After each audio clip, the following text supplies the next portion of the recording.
제가 가지고 있는 성경 구약 1312페이지에 있습니다. 1312페이지 구약 성경 학계 2장 17절에서 19절까지의 내용 함께 봉독하시고 19절은 한 목소리로 봉독하도록 하겠습니다. 만군의 여호와가 말하노라. 내가 너희 손으로 지은 모든 일에 곡식을 마르게 하는 재앙과 깐부기 재앙과 우박으로 쳤으나 너희가 내게로 돌이키지 아니하였느니라. 너희는 오늘 빙신을 기억하라. 아홉째 달 24일 곧 여호와의 성전지대를 쌓던 날부터 기억하여라. 곡식 종자가 아직도 창고에 있냐? 포도나무, 무화과나무, 성류나무, 감람나무의 열매가 맺지 못하였느냐? 그러나 오늘부터는 내가 너희에게 복을 주리라. 아멘. 네, 오늘은 복을 주리라, 오늘부터 복을 주리라 라는 제목으로 함께 말씀을 나누려고 합니다. 저번주에 제목이 기억나시는 분 혹시 계십니까? 저번주에 어떤 제목이었죠? 학계에서 1장을 다뤘는데 저번주 잊어버리시면 안 돼요. 우리가 이게 처음부터 여기서 나옵니다. 삶을 재건하라. 네, 삶을 재건하라. 네. 잽싸게 이렇게 커닝 가서 하셔야 되죠. 그죠? 삶을 재건하라라는 제목으로 말씀을 나눴어요. 우리 선생님, 제가 정말 간곡히 부탁드리는 것은 우리가 다른 것보다도 많은 지식을 쌓으려는 것보다도 내가 이번 주에 가진 그 하나님의 말씀을 부여잡고 기도하고 그 말씀대로 살고자 하는 노력이 우리한테 필요하다는 거예요. 그래서 저번 주에 말씀 잊어버리면 기억은 나시죠? 선생님이 다 기억은 나실 거라고 그렇지만 제목은 잠깐 잊어버렸을 거라고 제가 생각합니다. 어쨌든 그 말씀의 핵심을 부여잡고 또 일주일간의 삶을 살아가시기 바랍니다. 오늘 제목은 쉽게 잊어버리지 않을 것 같아요. 오늘 제목은 뭐죠? 오늘부터 복을 주리라. 네, 오늘부터 복을 주리라 라는 말씀입니다. 결국 이 학계서는 우리에게 무엇을 얘기하고 있을까요? 이 짧은 1, 2장으로 이루어진 이 학계서는 우리에게 무엇을 얘기하고 있을까요? 바로 학계서는 오늘을 살아가는 우리들에게 하나님과의 관계를 재건할 때 비로소 놀라운 복과 은혜를 누릴 수 있다. 이것을 우리에게 지금 핵심적으로 말씀해 주시고 있는 것입니다. 그런데 그 복과 은혜는 이 세상에서 뿐만 아니라 영원한 것임을 상징하고 있는 것입니다. 이것을 반드시 기억하시고 오늘의 말씀을 함께 보았으면 좋겠습니다. 바로 학계서는 그런 거예요. 우리가 그동안 1, 2장을 통해서 우리가 그동안 하나님을 모르고 산 삶 가운데 하나님을 모셔드리고 예수 그리스도의 보혈을 통해 우리가 거듭났다면 어떠한 시험과 고통이 오고 시험이 우리에게 다가올지라도 전진하라는 거예요. 무엇을 위하여? 하나님께서 주신 영원한 복을 위하여. 너희들 낭만하지 말아라. 지치지 말아라. 계속해서 성전을 지어라. 이것이 바로 하나님의 메시지거든요. 너희들의 삶 가운데 하나님과의 관계에 있어서 계속해서 그 삶을 재건하라는 거예요. 완성의 그날이 우리에게 올 것이기 때문입니다. 그리고 그 완성의 과정 가운데 시험을 거치면 반드시 하나님께서 복을 주시겠다라는 메시지가 우리에게 있는 거예요. 즉, 이 삶에서의 뿐만 아니라 영원한 하나님의 나라의 복을 우리에게 허락해 주시겠다라는 내용이 바로 이 학계서를 통해 우리에게 주시는 말씀입니다. 저번주에 이스라엘 백성들이 바벨론 포로로 끌려가 70년을 살다가 바로 고레서 칙령으로 인해 BC 538년에 이스라엘을 1차 귀환하는 사건이 일어납니다. 하나님은 이스라엘 백성들에게 이스라엘로 돌아가면 먼저 성전을 건축할 것을 명령하죠. 하지만 이런 적은 방해로 인해 돌아온 지 2년 만에 기초공사만 하고 16년 동안 성전은 손도 대지 못한 상태로 방치되어 있었습니다. 그리고 16년이 지난 다리오 왕 제2년에 하나님의 말씀이 학계를 통해 선포되어지죠. 그 내용이 무엇입니까? 너희가 생각하기에 아직도 성전이 건축할 때가 아니라고 생각하느냐? 너희들은 판벽한 집에 거주하면서 하나님의 성전이 황폐해 있는 것이 옳다고 생각하느냐? 바로 이 메시지를 학계를 통해 전달해 주죠. 나와의 관계가 온전히 서있지 않으니 너희들이 세상에서 아무리 노력해도 만족이 없는 삶을 살게 된 것이 아니냐. 바로 이것이 먼저 말씀하신 내용입니다. 그리고 무엇을 말씀하십니까? 내가 언제 무리에서 화려한 성전을 건축하라고 하였느냐. 레바논의 백향목이 바로 너희 집 뒤에 있는 그 산에 올라가서 나무를 캐다가 성전을 건축해라. 이 메시지를 주시는 것이죠. 바로 보이는 성전이 아닌 보이지 않는 성전, 그 의미가 중요한 것을 우리에게 대표하고 있는 것입니다. 보이는 화려한 것에 너희들 꾸미려고 하지 말고 내면에 우리의 성전을 채워가라. 그 말씀을 하나님께서 하시는 거죠. 그리하면 내가 영광을 받을 것이다. 그리하면 내가 기뻐할 것이다. 바로 이게 하나님의 메시지인 것입니다. 이런 말씀을 들은 이스라엘 백성들은 그 말씀을 받고 성전을 건축할 것을 다짐합니다. 이때 하나님은 내가 너희와 함께하겠다 다시 한번 약속해 주시죠. 이것이 중요한 거예요. 하나님, 제가 하나님의 말씀을 듣고 회개합니다. 그리고 성전을 다시 짓겠습니다. 할 때 하나님의 메시지는 내가 너희와 함께하겠다.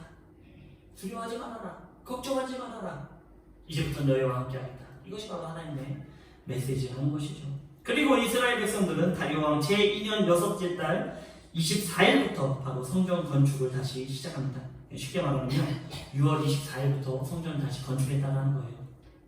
6째 달 초하루의 말씀이 학계 선지자에 임했으니까, 그러니까 6월 1일 날 학계 선지자에게 이 메시지가 전해졌으니까 언제부터 성전이 다시 지었습니까? 6월 24일. 그 말씀이 선포되어지고 24일 후부터 이들은 성전을 건축하기 시작한 거예요. 이 정도면 거의 바로 성전을 건축했다라고 볼 수 있죠.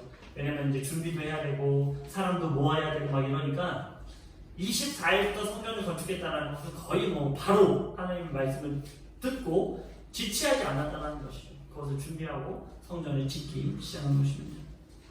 그리고 오늘 학교에서 2장 1절의 시작이 바로 이 성전을 건축하고 나서의 내용이 기록되어 있는 것입니다. 뭐라고 기록합니까? 1절에 7째 달, 곧 그달 21일에 여호와의 말씀이 선지자 학개에게 임하니라 이르시되 라고 시작되고 있죠. 성전 건축 재개가 6월 24일부터 시작됐는데 2장 1절은 그로부터 약 한 달이 지난 7월 21일에 하나님의 말씀이 다시 학개 선지자에게 임했다는 것입니다. 학개서의 특징 중 하나는 정확한 날짜를 기록하고 있다는 거예요. 이만큼 정확하게 날짜를 기록하고 있는 성경은 거의 없습니다. 학개서는 아주 정확한 그 날짜를 기록하고 있죠.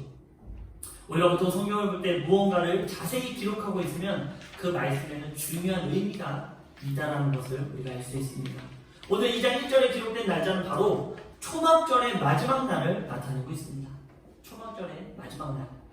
오순절 말씀을 나누며 가을절기 나팔절, 그리고 대속제일, 그리고 초막절, 마지막 저희 초막절에 대해서 우리가 말씀을 나눈 적이 있습니다. 나중에 더 자세히 나눌 텐데요. 바로 유대인 달력 7월, 즉 에다니몰 그 달에 현재 우리가 살고 있는 날을 기준으로 하면 9월에서 10월 사이에 이 초막절을 유대인들은 지킵니다.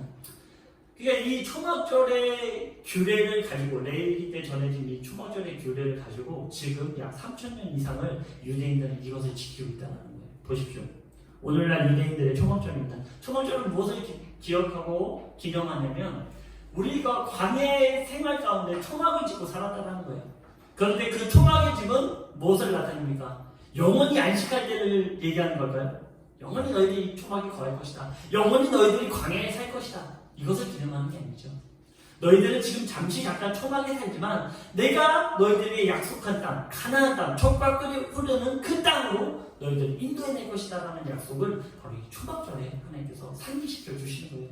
바로 가나안 땅에 들어갈 것, 이 땅에 사는 것이 우리의 본향이 아닌 우리가 영원히 행복하게 돌아갈 본향 땅이 있다는 것이 이 초막절을 나타내고 있습니다. 이날은요, 유대인들이 이제 이렇게 앞에 집 앞에다 이렇게 초막을 짓고, 그래서 생각해보니까 우리도 초막이 있는 것 같아요. 가족으로 전원 이렇게 초막을 짓고 여기서 생활하면서 먹고 마시고 즐거워한다는 거예요. 이제 우리가 승리했다는 거죠. 이제 우리가 이곳을 지나 가나안 땅으로 들어가겠다는 겁니다. 너무나 기쁜 절기로 지내지고 있습니다. 그러니까 요즘에 이제 우리가 이단들을 바라보면 특히 이런 절기에 민감한 이단이 어디냐면 하나님의 교회예요. 하나님의 교회에서 맨날 강조하는 게 무엇입니까? 우리는 초막절을 지킨다는 거예요. 우리는 나팔절을 지킵니다. 이것을 강조하고 있죠. 근데 그들에게 정말 아쉬운 것이 하나 있어요. 율법의 행위적인, 형식적인 율법은 있는데 그들에게 진정한 생명은 없다는 거예요. 자기 자가 하나님 될 수가 없습니다. 하나님 어머니가 될 수가 없죠. 그런데 그들은 기독교인들에게 무엇으로 먼저 혹하게 만드냐면, 자 봐라, 성경에는 어디에 크리스마스가 있냐, 어디에 달걀을 나누는 부활절의 기념이 있냐, 그런 것들로 이제 얘기를 하죠. 그거에 대해서 나중에 더 자세히 나누도록 하고, 근데 이들이 율법적으로 정죄적으로 이것을 갖고 오지만 그 절기를 지키는 것에 갖고 오지만 그것이 그 안에서의 진정한 의미는 그들이 상실하고 말았다는 거예요. 아무리 절기를 지킨다고 해서 하나님의 온전한 뜻이 그곳에 있는 것은 절대로 아닙니다. 오늘 성경도 사실 그것을 우리에게 얘기하고 있어요. 그래서 이단들이 하나님의 교회가 특히 와서 초막절을 지킨다, 뭐 대속죄일, 나팔절을 지킨다, 너네는 왜 안 지키냐, 두려워하지 마십시오. 그것이 의미적인 것이 중요한 것은 아닙니다. 물론 굉장히 중요하지만 오늘 얘기 무엇입니까? 보이는 성전이 중요한 게 아니라는 거죠. 우리 내면의 성전이 중요하다는 것입니다. 네, 이렇게 초막절을 지키는 제가 이미지를 가지고 와왔습니다. 현재 한계 말씀의 시작은 1절 15절에 기록된 날짜, 즉 여섯째 달 24일로 시작해 현재 7월 21일까지 와 있는 것을 우리가 볼 수 있죠. 정확히 날짜를 기록하고 있는 것입니다. 바로 이 사이에 세 가지의 절기가 지나갔어요. 무슨 절기입니까? 7월 1일에 시작되는 로시 하샤넬, 즉 나팔절을 시작하죠. 그리고 7월 10일에는 대속죄일인 용키푸르를 지납니다. 대속죄일, 우리의 모든 죄를 용서하는, 하나님께 대속하는 그 대속죄일 7월 10일을 지나죠. 그리고 7월 15일부터 초막절이 시작됩니다. 그리고 7월 21일 초막절 마지막 날을 가지치고 있는 것입니다. 그러니까 7일간의 초막절을 지내거든요. 15일부터 지내서 15일 기준으로 15일부터 시작하니까 21일이 초막절의 마지막 날이 되는 것입니다. 즉 초막절 마지막 날에 하나님의 말씀이 학계를 통해 이스라엘 백성들에게 전파되어 졌다라는 것입니다. 1절부터 9절까지의 말씀인데 내용은 이렇습니다. 이스라엘 백성은 하나님의 말씀을 듣고 회개하여 성전을 다시 짓기 시작했습니다. 그런데 한 달이 못 되어 그 성전 공사가 또 중단되고 말았다는 거예요. 왜 그럴까요? 그 이유는 70년 전에 솔로몬 성전이 무너지기 전에 그 성전을 봤던 원로들이 지금의 형편없는 성전을 보면서 통곡하고 시기에 빠져 있었기 때문이라는 것이죠. 그러니까 바벨론 포로로 끌려가기 전에 솔로몬의 그 영광을 바라봤던 이 원로들, 70년이 흘렀으니까 나이가 들었죠. 근데 그들이 이스라엘에서 돌아와서 그 16년 후에 짓는 굉장히 나이가 많은 그 원로들이 바라보면서 와, 이게 과연 하나님이 기뻐하시는 성전인가? 야, 이게 솔로몬의 성전에 비하면 너무나 보잘것없는 것이 아닌가? 이러면서 통곡을 했다는 거예요. 우리가 어쩌다 이렇게 됐나? 이러면서 통곡을 한 것입니다. 에스더서 3장 12절의 내용인데요. 이런 내용이 기록되어 있습니다. 함께 읽어보도록 하겠습니다. 제사장들과 레위 사람들과 나이 많은 족장들은 첫 성전을 보았으므로 이제 이 성전의 기초가 놓임을 보고 대성 통곡하였으니 여러 사람은 기쁨으로 크게 함성을 지르니. 네, 이런 이스라엘 백성들에게 하나님은 초막절 마지막 날에 다시 한번 학계를 통해 말씀을 주신 것입니다. 3절에서 4절입니다. 같이 읽어보도록 하겠습니다. 너희 가운데 남아있는 자 중에서 이 성전의 이전 영광을 본 자가 누구냐? 이제 이것이 너희에게 어떻게 보이느냐? 이것이 너희 눈에 보잘것없지 아니하냐? 그러나 여호와가 이르노라. 스룹바벨아 스스로 굳세게 할지어다. 여호사당의 아들 대제사장 여호수아야 스스로 굳세게 할지어다. 여호와의 말입니다. 이 땅 모든 백성아 스스로 굳세게 하여 일할지어다. 내가 너희와 함께 하노라. 만군의 여호와의 말입니다. 아멘. 하나님의 말씀을 받아 성전을 건축하긴 했는데 이전 솔로몬 성전에 비하면 너무나 초라했습니다. 그리고 초라한 것뿐만 아니라 갖추지 못한 것들도 너무나 많았어요. 대표적으로는 무엇이 있었을까요? 바로 높바다와 물두멍, 언약궤와 그룹이 없었습니다. 이렇게 형편없고 하나님의 임재를 상징하는 언약궤가 없는데 우리가 성전을 지면 과연 하나님이 그곳에서 영광을 받으실까? 이것을 원로들은 걱정했다는 것이죠. 이런 이스라엘 백성들에게 하나님이 말씀하신 것입니다. 너희 눈에 이 성전이 보잘것없이 보이지만 하지만 너희 스스로 굳세게 해라. 내가 반드시 너희와 함께 하겠다. 아멘. 하나님의 임재를 걱정한 이들에게 하나님은 내가 너희와 함께 하겠다라고 약속해 주신 것입니다. 그런데 이 말씀이 언제 주어졌다라고요? 그렇습니다. 바로 초막절이 끝나는 날 주어졌다는 것이죠. 모든 절기의 끝절기인 이 초막절은 바로 예수 그리스도를 상징하고 있습니다. 나중에 초막절 더 자세히 나누겠지만 이 초막절은 바로 예수 그리스도의 승리를 나타내고 있어요. 마태복음 1장 23절입니다. 보라, 처녀가 잉태하여 아들을 낳을 것이요 그의 이름은 임마누엘이라 하리라 하셨으니 이를 번역한즉 하나님이 우리와 함께 계시다 합니다. 아멘. 아멘. 저 하나님께서 뭐라고 말씀하십니까? 내가 너희와 함께하겠다. 성전을 줘라. 내가 너희와 함께하겠다. 예수님의 임마누엘, 그것이 바로 무슨 뜻입니까? 내가 너희와 함께하겠다. 지금 학계서의 이 내용은 바로 예수 그리스도를 예표하고 있다는 거예요. 내가 너희와 함께하겠다. 그렇습니다. 지금의 성전은 보잘것없고 초라해 보여도 하나님은 임마누엘로 함께 하시겠다는 것입니다. 오히려 종교 행위를 버리고 진정한 믿음을 회복하라는 것입니다. 이 성전의 나중 영광이 이전 영광보다 크다고 말씀하신 것입니다. 그리고 이 성전에 하나님께서는 평강을 주시겠다라고 9절에 말씀하고 있는 것입니다.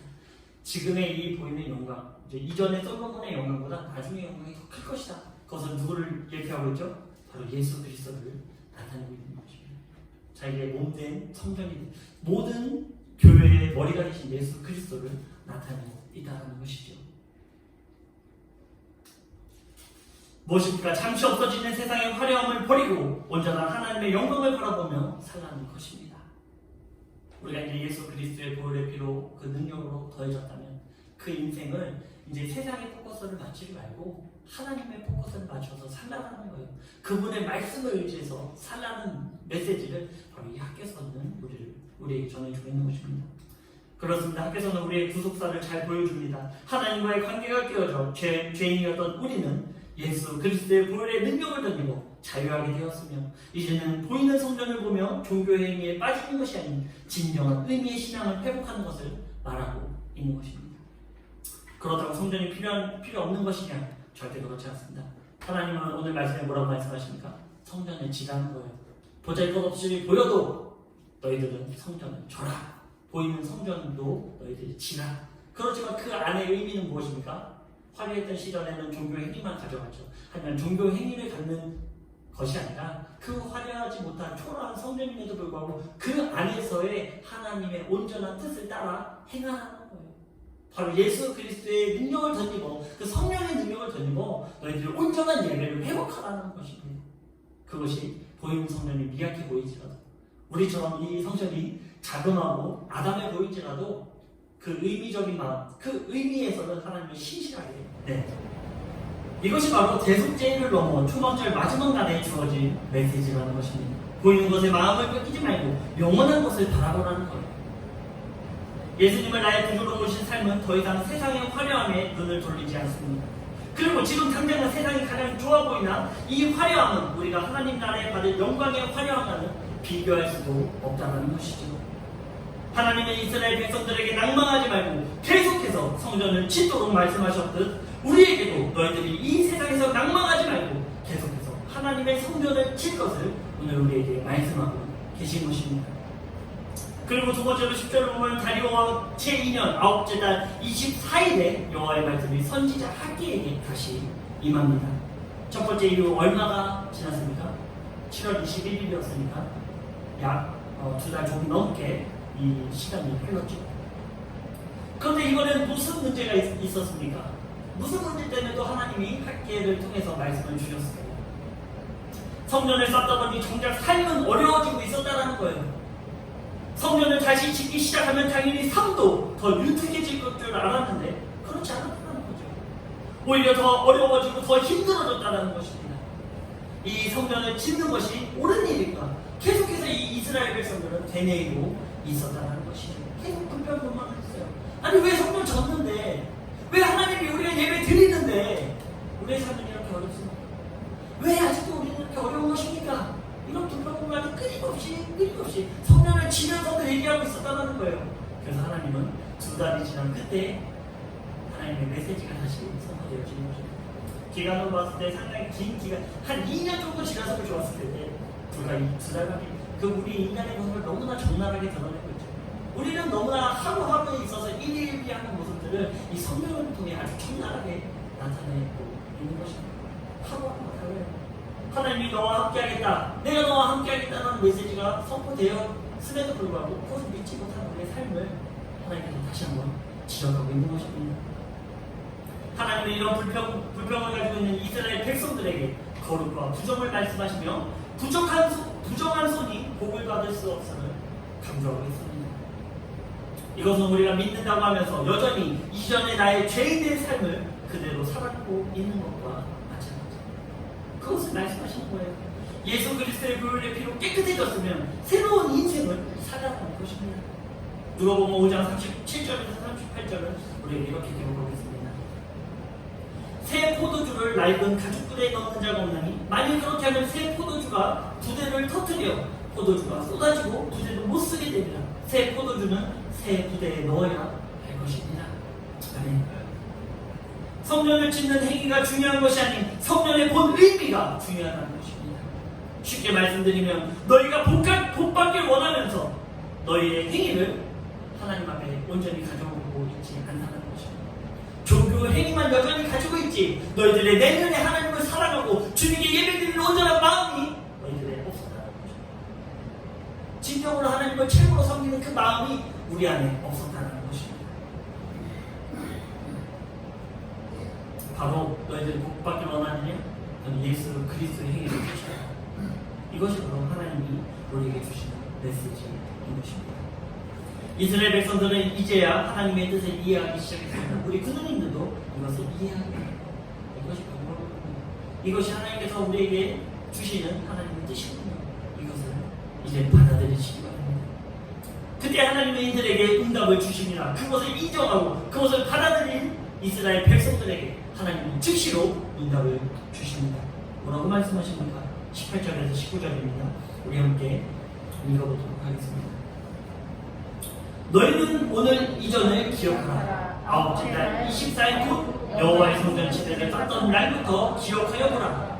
곡식 종자가 아직도 창고에 있느냐? 포도나무, 무화과나무, 석류나무, 감람나무에 열매가 맺지 못하였느니라. 그러나 오늘부터는 내가 너희에게 복을 주리라. 아멘. 하나님의 말씀을 받아들이고 이해한 이스라엘 백성들에게 뭐라고 말씀하십니까? 자, 오늘을 생각해봐라. 9월 24일 오늘을 기준해서 생각해라. 오늘부터는 너희들이 복을 줄 것이다. 오늘부터는 너희들이 바라고 원하는 그 복을 이해한 하나님의 온전한 뜻을 이해한 너희들에게 이제부터 복을 줄 것이다. 하나님께서 이 말씀을 하시는 것입니다. 하나님의 온전한 뜻을 알고 행하는 너희에게는 일주일 후도 내일도 아닌 바로 오늘부터 당장 지금부터 복을 주시겠다라고 약속을 주시는 것입니다. 하나님께서 학계 전체를 통해서 오늘을 살아가는 우리들에게도 구속사적 내용을 상기시키며 또 믿음을 독려하며 위로해 주시는 것입니다. 무엇입니까? 너희는 낭망하지 말아라. 너희들 생활에 있어서 일희일비하지 말아라. 나를 끝까지 부여잡아라. 나의 뜻을 온전히 이해해라. 그러면 너희들이 바라는 생활에서의 복뿐만 아니라 영원한 복이 너희들에게 주어질 것이다. 이것을 하나님께서 우리에게 말씀하고 계신 것입니다. 그 이유는 내가 임마누엘로 너희와 반드시 함께하고 너희 소리를 들으며 너희 형편을 돌아볼 것이기 때문이라는 것입니다. 바로 하나님의 메시지, 학교에서 나타난 임마누엘의 하나님, 그 예수 그리스도의 임재하심이 우리와 영원히 함께했다는 하나님의 메시지가 선포되어지는 것입니다. 그리고 하나님은 마지막 메시지를 주시는데 그 내용이 20절에서 23절의 내용입니다. 이것은 당시 이스라엘 백성의 미래뿐만 아니라 우리 앞으로의 미래를 담고 있습니다. 스룹바벨은 예수님을 예표하는데 그가 여러 왕국의 보좌를 얻을 것이며 여러 나라의 세력을 멸할 것임을 예언하고 있습니다. 마지막 날에 예수님은 재림하셔서 이 땅을 흔들 것이며 하나님 나라의 그 왕권으로 다스리실 것임을 말씀하고 계신 것입니다. 이것은 우리에게 영원한 영광이요 놀라운 복입니다. 지금의 고난은 장차 우리에게 올 영광과는 비교할 수조차도 없는 것입니다. 하나님은 학개서를 통해 구속사를 말씀하시며 우리의 삶은 하나님의 성전으로 재건할 것을 촉구하고 계신 것입니다. 그 이유가 무엇입니까? 그렇습니다. 바로 하나님께서는 하나님의 자녀된 우리에게 영원한 복을 주시기 위함이라는 사실입니다. 사랑하는 주주님 여러분, 학개서는 우리에게 전 구속사를 설명하며 온전한 시간, 완벽한 타이밍에 하나님의 놀라운 영광이 임할 것임을 알려주고 있는 것입니다. 눈에 보이는 세상이 전부인 것 같지만 그렇지 않습니다. 하나님은 살아계셔서 모든 인류의 역사를 주관하고 계신 것입니다. 우리의 형편, 우리의 생활이 왜 어려움을 만나게 되었습니까? 왜 전진하지 못하고 맨날 쳇바퀴에 흘러가는 이런 고백들을 자주 듣게 되는데요. 하나님께서는 나의 꼭 필요한 부분까지만 챙겨주셔. 그 이상은 나에게 주시지 않습니다. 왜 그렇습니까? 먹고 살긴 해주세요. 밖에서 1장 6절처럼. 그죠? 먹고 살긴 해주시는 거예요. 근데 더 풍성히 누릴 수 있는 것은 내 믿음의 상태에 따라서 달라진다는 것입니다. 하나님을 어떻게 경배하고 하나님을 어떻게 찬양하고 예배하느냐에 따라서 그 이후에 더 풍성함이 나에게 주어지느냐 주어지지 않느냐는 거기에 해당된다. 우리의 삶을 초월된 풍성함으로 하나님께 나가고 싶으십니다. 그렇다면 성전을 재건하십시오. 우리의 삶의 예배를 재건하십시오. 하나님을 최고의 가치로 생각하고 하나님께 나오시기 바랍니다. 그것이 하나님께서 우리에게 주시는 메시지입니다. 주저하지 마십시오. 낭만하지 마십시오. 두려워하지 마십시오. 하나님의 우리와 임마누엘로 함께 하실 것입니다. 아멘. 이리 일비하지 마시고 영원한 하나님의 약속을 부여잡아 우리의 삶을 재건하시고 주님의 이름으로 축원합니다.